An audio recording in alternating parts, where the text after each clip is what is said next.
Good evening and welcome back. I'm Hannah Cicchini with your news break. We start with an update on the Tyler Mayu case charged in connection with the death of 14-year-old Gavin Knupp. A judge dismissing all charges against Mayu today, saying the case was improperly filed in court. Knupp was killed in a hit and run last July on Gray's Corner Road. Charges can still be refiled in district court, and in a statement to 47 ABC, state's attorney for Worcester County, Chris Heiser, says, quote, "The judge dismissed the charges and the state has already filed an appeal. We will await the decision of the appellate court," end quote. Meanwhile, 2 men are behind bars following a homicide investigation in Talbot County. Police say on August 7th, 55-year-old Ty Brooks was shot in the area of 104 Blake Street. Brooks was later pronounced dead, and investigators say he was involved in an argument with the 22-year-old Desir Cornish and 27-year-old Raheem Green before that shooting.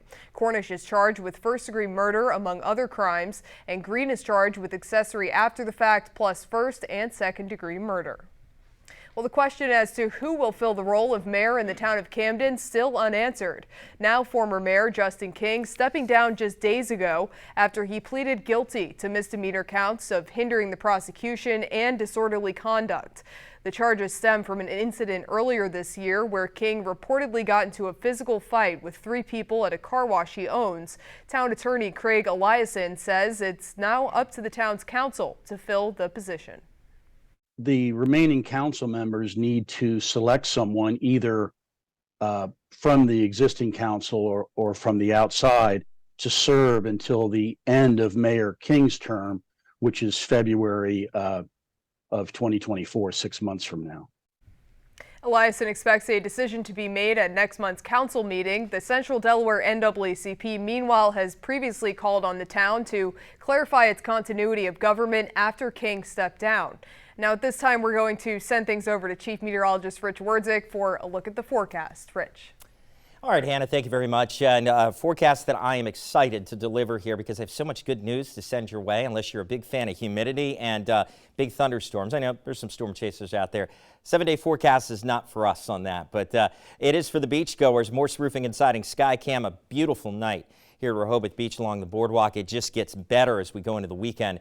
Tomorrow night, this time, we'll be looking at temperatures well down into the 60s. Already a few 60s on the board here. 67 in Ocean City and Melfa, 72 out of Salisbury and Georgetown at the same temperature. So the comfort forecast going forward, well, we're looking at humidity values even for mid-August, and it's typical as we get later in August, a little taste of fall. Humidity at values that are still really unprecedented for this time of the year. So at the very bottom here of our comfort scale forecast that we typically use here this time of the year, we're usually in this range here from slightly humid to humid with dew points in the 60s. We pass 70, you're starting to get into tropical air. Unlike the past couple of weeks, we're not going to see that surge into the oppressive zone. We're going to keep it just below that. And as we work into the middle part of next week, another punch of dry air and slightly cooler air going hand in hand to give us some wonderful weather.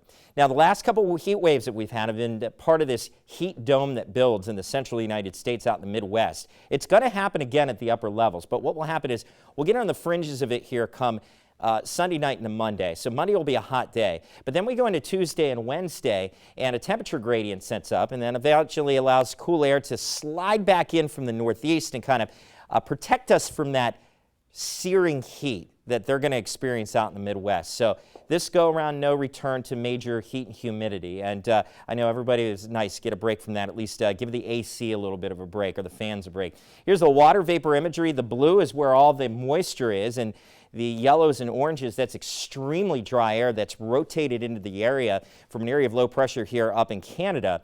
And what that's doing is allowing us to be settled into this westerly, northwesterly flow that has locked us in this very comfortable weather. Let's switch gears and talk about an incredibly active tropical scene right now out in the Atlantic. Several different systems that within the next 7 days have varying percentage chances of development, including one eventually will find its way into the Gulf. So we're keeping an eye on a lot of action, very warm waters out there.